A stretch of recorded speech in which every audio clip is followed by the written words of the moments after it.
एक गांव में कांता नाम की एक बुजुर्ग महिला रहती थी। उसका बेटा का नाम था रमेश और बहू का नाम था अनामिका। वो बहुत गरीब परिवार थे। रमेश कड़ी मेहनत करता था और अपने परिवार को चलाता था। जीविका चलाने के लिए वो नारियल बेचा करता था।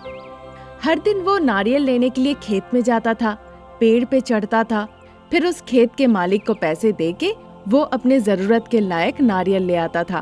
फिर उन नारियलों को अपने ठेले में रख के उन्हें बेचने के लिए ले जाता था। इधर घर पे सास बहू अपना बातचीत करके समय बिताया करते थे। इसी तरह इनकी जिंदगी कट रही थी। एक दिन रमेश नारियल बेच के बहुत थक हार के घर लौटता है। उसे देखकर अनामिका फिर कहने लगती है, क्या हुआ जी, आप इतने थके हुए क्यों लग रहे हैं? आपकी तबीयत ठीक नहीं है क्या? ऐसी बात नहीं है अनामिका, आज नारियल ठीक से बिका नहीं, इसीलिए मैं नारियल लेके घूम घूम के गांव में बेचा, थक गया हूँ थोड़ा। अरे आप इतने थक गए थे तो 2 नारियल का पानी पी लेना चाहिए था। आप इस तरह से घूम घूम के बेचकर क्यों परिश्रम किए? अनामिका की ऐसी बातें सुन के रमेश कहता है, अगर हम सारे नारियल बेचते हैं तब जाके 4 रुपए बचेंगे, और उनमें से अगर 2 मैं ही पी गया तो क्या बचेगा बताओ? पर ये आपकी सेहत से ज्यादा बढ़ के नहीं है। पहले आपको सेहतमंद रहना होगा, बाद में हम ये सब सोच लेंगे। अच्छा, थोड़ी देर के लिए मुझे आराम करने दो। ऐसा कहकर रमेश अंदर चला जाता है। कांता फिर अपनी बहू से कहने लगती है, बेचारा बेटा कितनी परिश्रम करता है बस हमारे लिए। अगर भगवान हमें पैसे संपत्ति देते तो कितना अच्छा होता ना बहू, मेरे बेटे को इतनी परेशानी नहीं होती। ऐसा कहकर वो दुखी हो जाती है। ये सुनकर बहू अनामिका कहने लगती है, मुझे भी बहुत चिंता होती है माँ जी, मैं चाहती हूँ उन्हें मदद करना, पर वो किसी भी हालत में मुझसे मदद लेना ही नहीं चाहते। नहीं तो मैं भी थोड़ी मोड़ी मेहनत करके पैसे कमा ही सकती हूँ। इस तरह से वो एक दूसरे से चर्चा करती है। वो दिन निकल जाता है। अगले दिन फिर नारियल के व्यापार के लिए रमेश को निकलना था। तभी अनामिका कहती है, अजी आप कल ही तो कह रहे थे कि आपकी तबीयत कुछ ठीक नहीं है। कल रात आपने ठीक से सोया भी नहीं, फिर आज व्यापार के लिए मत जाइए, आराम कीजिए। अनामिका इस तरह से सुझाव देती है। उसकी बातें सुन के रमेश कहता है, ये सब आम बात है अनामिका, कब तक घर पे बैठ के खाऊंगा बोलो। इस तरह वो अनामिका के बातों को नजरअंदाज करके खेत चला जाता है नारियल तोड़ने के लिए। हर दिन की तरह रमेश नारियल तोड़ने लगा। अचानक से रमेश को चक्कर आ जाती है और वो पेड़ से फिसल के नीचे गिर जाता है। ये चीज एक आदमी देख लेता है और भागते भागते अनामिका को जाके बताता है, अनामिका, तुम्हारे पति नारियल तोड़ते हुए फिसल के नीचे गिर गया है, जल्दी चलो, उसे जल्दी से हमें अस्पताल ले जाना होगा। वो आदमी कहता है। ये सुनने के बाद अनामिका और शारदा दोनों घबरा जाती है। ये सुन के वो भाग के नारियल के खेत में जाते हैं। वहाँ जाके देखते हैं कि रमेश बेहोश होके गिरा हुआ है और रमेश के हाथ पैर सब टूट गए हैं। हे ईश्वर, आप हमें और जिंदगी में कितनी परेशानी देंगे। अजी अपनी आंखें खोलिए ना, आपको क्या हो गया? मैंने आपसे कहा था आप मत जाइए, आपने मेरी एक बात नहीं सुनी। अजी सुनिए ना, अपनी आंखें खोलिए ना। अनामिका रोते रोते कहती है। ये देखकर वो इंसान कहता है, बहन पहले हम इसे अस्पताल ले जाते हैं चलो, नहीं तो और मुश्किलें बढ़ सकती हैं। वो व्यक्ति कहता है। फिर जल्दी से वो रमेश को लेके अस्पताल की तरफ भागते हैं। डॉक्टर जल्दी रमेश की जांच शुरू करते हैं। फिर रमेश के हाथ पैर बैंडेज से बांध देते हैं। रमेश बहुत परिश्रम करके अनामिका के लिए सोना ले आया था, वही दे के अनामिका अस्पताल का खर्च भरती है। फिर डॉक्टर आके अनामिका और कांता से कहने लगते हैं, अब क्योंकि देखिए इनके चारों हाथ पैर टूट गए हैं तो इन्हें ठीक होने के लिए कम से कम 1 साल तो वक्त लग ही जाएगा। इनका अच्छे से ख्याल रखिएगा, इन्हें आप ले जा सकती हैं। ऐसा कह के डॉक्टर रमेश को छोड़ देते हैं। उस दिन से अनामिका के सर पे सारा मुसीबत आ गिरता है। बहुत मुश्किल हो जाता है घर चलाना उसके लिए। अनामिका, अगर मैं उस दिन तुम्हारी बातें सुनकर घर पे रह जाता तो आज ये दिक्कत ना होती। ये सब कुछ हुआ सिर्फ मेरी वजह से। मुझे ये सब देखकर अच्छा नहीं लग रहा अनामिका। अब जो हो गया उसके बारे में सोचकर क्या फायदा। आप ज्यादा चिंता मत कीजिए, किस्मत में जो लिखा हुआ है वो तो होकर ही रहेगा। आप ज्यादा सोचिए नहीं और बस शांति से रहिए। आपको आराम करना अभी ज्यादा जरूरी है। अनामिका कह ही रही थी कि तभी तक कांता बाहर से अंदर आती है। मैं पैसों की मदद मांगने के लिए सभी के पास गई जिन्हें जिन्हें जानती थी, पर कोई आगे बढ़ के नहीं आ रहा है बेटा। सासू माँ की बातें सुन के तब अनामिका कहती है, ठीक है सासू माँ, आप ज्यादा सोचिए नहीं, मैं बाहर जाके कुछ काम करके पैसे लेकर आऊंगी। आप बस घर पे रहकर इनका ख्याल रखिए, यही बहुत होगा। क्या काम करोगी अनामिका? मैं भी नारियल लाके नारियल पानी बेचूंगी और पैसे कमाऊंगी, आप ज्यादा सोचिए मत। अगले दिन अनामिका एक लंबे बांस की टहनी लेती है और उसमें एक हसुआ लगा के उसे नारियल के खेत में ले जाती है।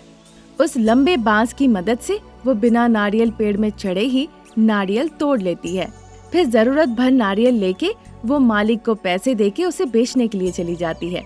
क्योंकि गर्मियों का मौसम था, इसीलिए अनामिका का नारियल का व्यापार बहुत अच्छे से चलता है, अच्छा मुनाफा भी कमाती है। कुछ दिन निकल जाता है, ग्राहक बस पानी पीते थे और नारियल फेंक के चले जाते थे। अनामिका ने देखा कि अंदर कच्चा नारियल है, तब उसके दिमाग में एक सुझाव आई। अगर मैं स्ट्रॉ के साथ नारियल पानी ना देके ग्लास में दूं, तो मैं अंदर का नारियल निकाल के जूस बना के उसे बेच सकती हूँ और अच्छे पैसे कमा सकती हूँ। ये आइडिया तो बहुत ही कमाल का है, ऐसा करने से मेरा परिवार भी अच्छा चलेगा। अब अनामिका इस तरह सोचती है, फिर नारियल का मलाई निकाल के उसका जूस बना के वो बेचना शुरू कर देती है। अब से अनामिका नारियल पानी ग्लास में डाल के लोगों को देने लगती है। फिर सारा नारियल का मलाई निकाल के वो कोकोनट जूस बनाती है और उसे भी बेचती है। नारियल जूस बहुत स्वादिष्ट होने की वजह से बहुत फेमस भी हो जाता है, जिससे अनामिका की गरीबी भी चली जाती है और सासू माँ पति का वो बहुत अच्छे से ख्याल रखने लगती है। एक गांव में रमेश और अनामिका एक दंपति रहते थे। रमेश की माँ शारदा घर की मुखिया थी। रमेश डेली मजदूरी का काम करता था और अपने परिवार को चलाता था। उनका परिवार बहुत गरीब था, जैसे तैसे बस चल रही थी। एक दिन शारदा कहती है, बेटा अनामिका, मेरी दवाइयाँ ले आओ, समय हो गया है, तुम देना भूल गई हो क्या? हाँ सासू माँ लाती हूँ, ये लीजिए, खा लीजिए। क्या अनामिका, तुमने मुझे 2 दवाइयाँ दी, आज कम दवाइयाँ क्यों दे रही हो? बाकी दवाइयाँ खत्म हो गई है सासू माँ, उन्होंने कहा शाम को ले आएंगे। हमारी कैसी जिंदगी हो गई है, बेचारा मेरा बेटा, उसकी भी क्या बुरी हालत है। मैं अगर काम कर रही होती तो कहीं काम करके पैसे ले आती। जो जमीन हमारे पास थी मेरे पति ने बेच दिया। उनकी मृत्यु के बाद और परिस्थिति खराब हो गई। मेरे बेटे की परिस्थिति अब देखा नहीं जाता, बहुत तकलीफ होती है बेटा। दुखी मत होइए सासू माँ, हमेशा एक जैसा नहीं रहता, हमारे भी अच्छे दिन जरूर आएंगे माँ, ईश्वर जरूर हर किसी को अच्छा दिन दिखाते हैं। इस तरह शारदा और अनामिका बातें कर ही रहे थे, तभी रमेश आता है। रमेश बहुत दुखी होकर घर लौटता है। रमेश को देखकर शारदा थोड़ी चिंतित हो जाती है। अनामिका रमेश के लिए पानी ले आती है। रमेश पानी पीने के बाद भी मुंह लटका के बैठा रहता है। क्या हुआ जी, आप इस तरह से दुखी क्यों हैं? क्या हुआ, हमें बताइए ना। क्या बेटा, क्या हुआ है? माँ, आज मुझे कहीं काम नहीं मिला, इसलिए मैं बहुत दुखी हूँ। आज सुबह से मैं काम ढूंढ रहा हूँ पर कहीं भी कोई काम नहीं मिल रहा है। सिर्फ मैं ही नहीं, किसी को भी वहाँ पे कोई काम नहीं मिला, इसीलिए मैं तुम्हारी दवाइयाँ भी नहीं ला पाया। मेरे जैसे बेवकूफ को माफ कर दो माँ, माफ कर दो। अरे बेटा, इतनी छोटी सी बात के लिए दुखी होने की कोई जरूरत नहीं। मुझे क्या होगा, जब पैसे होंगे तब दवाइयाँ ले आना। बेटा अनामिका, बाबू को खाना दो। अनामिका रमेश को खाना परोस देती है। रमेश फिर भी ठीक से खाता नहीं है, वो बस अपनी गरीबी के बारे में सोचने लगता है। अजी, मैं आपसे एक बात कहना चाह रही थी। क्या अनामिका, क्या बात है? आप पिता बनने वाले हैं, मैं माँ बनने वाली हूँ। तुमने बहुत अच्छी खबर दी है अनामिका। माँ, माँ, तुमने सुना? क्या बेटा, तुम दादी बनने वाली हो? माँ, मैं पिता बनने वाला हूँ। आज मैं बहुत खुश हूँ, पर ऐसी परिस्थिति है कि मैं उसे उपहार भी नहीं दे सकता हूँ। हमारी ऐसी गरीबी, अपनी पत्नी को ना ही अच्छा खाना खिला सकता हूँ, ना ही उसे अस्पताल ले जा सकता हूँ।